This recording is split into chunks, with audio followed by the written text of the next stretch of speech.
И разрешите представить нашего следующего спикера. Это ассистент профессор школы медицины Динара Галиева. Динара Галиева – педиатр и исследователь, изучающий долгосрочные последствия хронических заболеваний детей. Медицинское образование получила в Астане, степень PhD защитила в University of Edinburgh, где анализировала общеевропейские данные о сердечно-сосудистых рисках у детей. Ее научные интересы сосредоточены на том, как заболевания в детском возрасте влияют на здоровье взрослой жизни, особенно в контексте сердечно-сосудистых осложнений. Доктор Галиева сочетает клинический опыт и популяционные исследования для улучшения выживаемости и качества жизни детей с хроническими заболеваниями. Профессор Галиева, хош келдиңиз. Большое спасибо. Сегодня я бы хотела поговорить о такой вот интересной теме, как питание и как это влияет на здоровье. Действительно, я занимаюсь достаточно широким спектром исследований. В основном, конечно же, это педиатрия, то есть дети, но сейчас вопросы питания, они актуальны не только для детского здоровья, но, конечно же, и для всех нас, да, и для взрослых, и для детей. Поэтому сегодня тему я выбрала, как, изменяя микробиоту кишечника, мы можем улучшить наше общее здоровье. Я думаю, каждому это будет интересно. Пару слов скажу, почему тема питания меня заинтересовала, потому что как врач, как специалист в области именно хронических заболеваний, я вижу прямую взаимосвязь между тем, как мы питаемся, да, и как растет число именно вот хронических заболеваний, это диабет, ожирение, как у детей, так и у взрослых. Поэтому, конечно же, первое, на что мы должны обратить внимание, если хотим иметь здоровую популяцию, да, сами быть здоровыми и здоровье детей, это, конечно же, изменить то, чем мы питаемся. Начнем с того, что наша микрофлора, она начинает нас населять, практически весь наш организм, начиная с ротовой полости, заканчивая анусом. Да, и вот есть здесь такой рисунок, и вы видите, что каждая наша, так скажем, часть желудочно-кишечного тракта, она имеет свои определенные бактерии, свои микроорганизмы. И в зависимости от того, насколько мы быстро, да, проходит пищевой комок через желудочно-кишечный тракт, чем быстрее он проходит, тем разнообразнее идет микробиота. Так как у нас в ротовой полости еда быстро не задерживается, мы проживали секунд 10-15, да, скажем так, до минуты еда задерживается у нас в ротовой полости, далее мы ее проглатываем, и, соответственно, она проходит далее по другим отделам желудочно-кишечного тракта. И, соответственно, в ротовой полости, в желудке, в тонком кишечнике, в толстом кишечнике, там находится микробиота. Да? И вот самое большое количество микрофлоры, микроорганизмов, она находится именно в толстом кишечнике. И она разная, то есть микрофлора ротовой полости, она будет отличаться от микрофлоры, от тех бактерий, которые населяют наш толстый кишечник, например. Да? И самый густонаселенный орган – это, конечно же, толстый кишечник. Есть такое даже выражение, да, иммунитет лежит в кишечнике, да, или здоровье начинается со здорового кишечника. И вот здесь вот на этом слайде достаточно много информации, но что основное хотелось бы сказать, что вот когда мы съели еду, да, вот у нас на столе ужин, там обед, мы съедаем этот прием пищи, и далее переваривание и усвоение клетчатки, да, там овощей происходит благодаря нашей микрофлоре кишечника. И у нас в организме, в толстом кишечнике, вот находятся 4 самые важные виды бактерий. Это фирмикуты, бактероиды, актинобактерии и протеобактерии. Вот если вы представите стол, у стола 4 ножки, да, и вот эти вот 4 вида бактерий, они дают нам, так скажем, самое основное ядро, да, нашей микробиоты. И у каждого человека она разная, да, то есть отпечаток микрофлоры, он будет другой, вот, в зависимости от того, как питается человек, он будет у другого человека отличаться. Основной, конечно же, состав микрофлоры в течение жизни, он остается, да, но мы можем влиять на состав микрофлоры, и мы должны влиять, и от этого зависит, насколько мы будем подвержены хроническим заболеваниям. Так вот, вот эти вот 4 рода бактерий – это наши, ну, скажем так, полезные бактерии, да, или наша дружественная флора. Это не патогены, это не те, которые вызывают какие-то острые патологии, да, это вот именно те, которые должны населять. Но когда есть проблемы, да, то есть есть срыв питания, мы неправильно питаемся, то возникает дисбаланс микрофлоры кишечника. И, соответственно, мы уже чувствуем рост, да, определенных видов бактерий, который может приводить к воспалению в организме. И наша микрофлора, она для нас производит определенные метаболиты.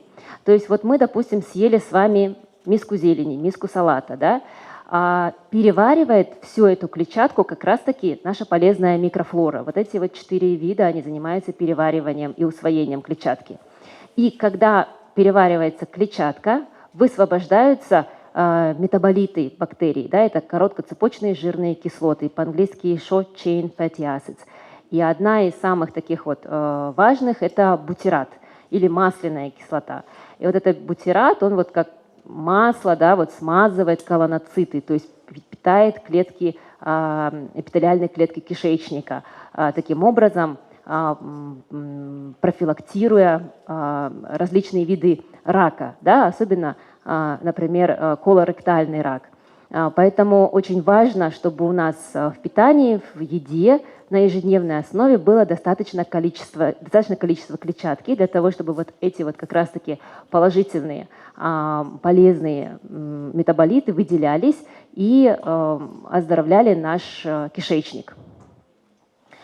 Что же делает для нас наша микробиота? Функция микробиоты, она огромна, да? То есть вот я уже одну функцию назвала, это переваривание или расщепление клетчатки, да? Далее это биосинтетическая функция, то есть вот мы поели овощи, съели брокколи, бактерии наши расщепили эту клетчатку, да? И выделили, соответственно, полезные вещества, тот же самый метаболит, как бутират. И залатали, так скажем, да, эпителий кишечный. Далее микрофлора кишечника, она имеет сигнальную функцию. То есть благодаря тому, что вырабатываются вот эти вот метаболиты, сигнально они снижают воспаление во всем организме. То есть являются таким вот протективным, да, или защитным профилактикой различных воспалительных заболеваний. Есть ось кишечник-мозг, да. Тоже очень важно понимать, что если у нас туман в голове, мы малоактивны, да, у нас какая-то затуманенность сознания, это тоже будет влиять. Если есть депрессия, если нарушение сна, да, то опять-таки нужно обратиться к кишечнику, потому что есть прямая взаимосвязь между осью от кишечник и мозг. Конечно же, это барьерная функция, да, то, о чем я сказала. То есть если у нас дефицит клетчатки в организме, бутират, вот эта вот масляная кислота, да, достаточно не вырабатывается, колоноциты не питаются и нарушается эпителиальный барьер. Возникают воспалительные реакции, аутоиммунные реакции, снижается иммунитет и повышается даже риск онкологических, да, заболеваний, особенно вот риск рака толстой кишки. И вот здесь, вот, как я уже сказала, на этом слайде видно, что вот мы поели еду, еда у нас поступила в организм, далее перевариванием клетчатки овощей и зелени занимается наша микрофлора. Микрофлора далее синтезирует для нас полезные вещества, короткоцепочные жирные кислоты. Их у нас в основном 3, да, это ацетат, бутират и пропионат. Ацетат, он участвует в цикле липогенеза, то есть участвует в жировом обмене. Бутират, я уже сказала, это питание для колоноцитов, профилактика колоректального рака, да, и так далее. Пропионат, он помогает в синтезе глюконеогенеза, и, соответственно, это сигнальная молекула о насыщении, да. То есть вот эти 3 молекулы, они очень взаимосвязаны вообще в целом с метаболизмом нашего организма. Здесь также микрофлора и вот эти 3 кислоты, бутират, пропионат и ацетат, они также поддерживают pH кишечника. Вот очень важно понимать, что у нас углеводы, они расщепляются, ферментируются, да, бактериальными микроорганизмами и выделяют вот эти вот аминокислоты, то есть кислоты, и, соответственно, поддерживается кислая pH в кишечнике. И кислая pH в кишечнике, она необходима для усвоения минералов. Вот, например, если есть риск остеопороза, обычно люди, у которых есть дефицит клетчатки в организме, если мало клетчатки, мало вот этих вот метаболитов, кислая среда не поддерживается в кишечнике, и кальций плохо усваивается. Для кальция, чтобы он усвоился, необходима кислая среда в кишечнике, чтобы он превратился в ионизированный кальций и далее уже всосался. Поэтому риск остеопороза очень высок у тех людей, кто не доедает достаточное количество клетчатки в питании. У пожилых людей, да, то есть возраст тоже является фактором риска, который, так скажем, приводит к остеопорозу. Да? И вот если пожилые люди едят достаточное количество клетчатки, то у них риск остеопороза в разы меньше, чем те пожилые люди, у которых в питании дефицит клетчатки.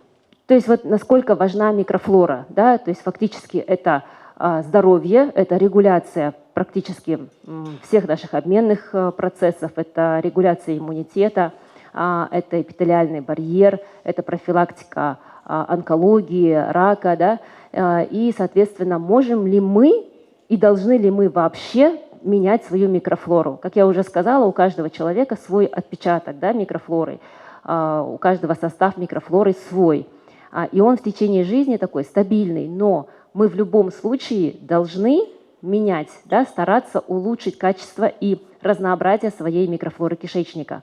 Мы это можем сделать. Мы не только можем, мы это должны делать. Да? И самое главное, чем мы можем это сделать, это, конечно же, питание, да, диета. Диета, она должна быть обязательно богата пребиотическими волокнами, да, то есть клетчаткой, овощами. В сутки мы примерно должны съедать чистой клетчатки где-то 30 грамм. Да, то есть 10-30 грамм – это примерно 500 грамм овощей. То есть миска зелени, миска салата на ежедневной основе у нас должна быть на столе. Тогда наша микрофлора не голодает, она получает достаточное количество пищевых волокон, и у нее есть все ресурсы для синтеза вот этих вот полезных метаболитов. И есть исследования, которые показывают о том, что сравнивались население штатов, которые живут в обычных городах, да, и сравнивались с населением Южной Америки и с Малави. И вот на основании этого исследования было сделаны выводы, что чем разнообразнее питание, то есть более обогащенное клетчаткой, тем разнообразнее микробиота. И вот те люди, которые живут в городах, в Штатах, да, в Америке, у них как раз-таки самая скудная объединенная микрофлора по сравнению с теми, у которых более разнообразное питание. И также другое исследование, здесь сравнивались вегетарианцы, веганцы и те, которые употребляют средиземноморскую диету. И вывод этого исследования, что те, кто на средиземноморской диете, то есть богатой клетчаткой, у них выработка или синтез бутирата, пропионата, ацетата в разы выше, чем те, кто на вегетарианской, на веганской диете. Теперь, также важно, это исследование показывает то, что чем меньше у нас в питании клетчатки, то есть чем меньше у нас углеводов в питании, тем меньше вырабатывается бутират и меньше вырабатывается бактерий, синтезирующих бутират. То есть все исследования, они вот как раз-таки говорят о том, что чем разнообразнее в питании у нас клетчатка, тем разнообразнее микробиота и тем лучше синтез бутирата и, соответственно, снижение риска воспалительных заболеваний. Также есть и другие способы модификации микробиоты. Это прием пробиотиков, пребиотиков. Да? То есть пробиотики – это живые штаммы микроорганизмы, которые у нас, мы их принимаем либо в капсулах, либо в жидкой форме, и они не заселяются в наш кишечник, они транзиторно работают в просвете кишечника, пока мы их принимаем, и далее уже покидают наш организм. Пребиотические – это пищевые волокна, которые являются пищей для нашей микробиоты. Вот то, о чем мы говорили, что мы съедаем клетчатку, мы съедаем зелень, выделяются положительные метаболиты, бутират, и, соответственно, вот это то, что мы можем добавлять себе в еду, да, то есть пребиотические волокна, например, инулин, всем известный цикорий, например, да, богат источником инулина бета-глюканы, то есть это все наши злаки, да, в общем, цельная клетчатка. Поэтому в питании должно быть много пребиотических волокон. Пробиотики – это еще ферментация, да, то есть можно употреблять пробиотики в виде ферментированных молочных продуктов, это кефир, айран, это камбуча, например, да, то есть любая ферментация, она содержит полезные микроорганизмы. Пребиотики, если мы будем говорить о пищевых волокон, то, например, пребиотик инулин, он снижает гликемический индекс, то есть положительно влияет на углеводный обмен. Если мы говорим про бета-глюканы, они снижают риск сердечно-сосудистой патологии, то есть в целом оказывают такой противовоспалительный эффект достаточно положительно. И, конечно же, когда мы работаем с микрофлорой кишечника, когда мы изменяем, модифицируем микрофлору, мы снижаем в целом воспаление во всем организме, которое возникает именно системно при дисбиозе. Чем скуднее наша микрофлора кишечника, чем менее разнообразная наша микробиота, тем больше риск оксидативного окислительного стресса, онкологии и, соответственно, хронических воспалительных заболеваний. Здесь обозначен протективный эффект различных пребиотических волокон, например, коронарное заболевание сердца.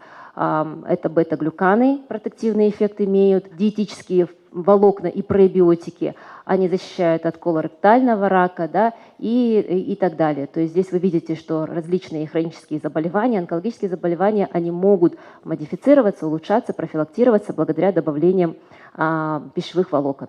И как я уже сказала, почему важно работать с микрофлорой, потому что это профилактика хронических заболеваний. Это профилактика онкологических заболеваний и в целом всего системного воспаления в организме. Все, у меня на этом презентация завершена. Если есть вопросы, да, я готова ответить.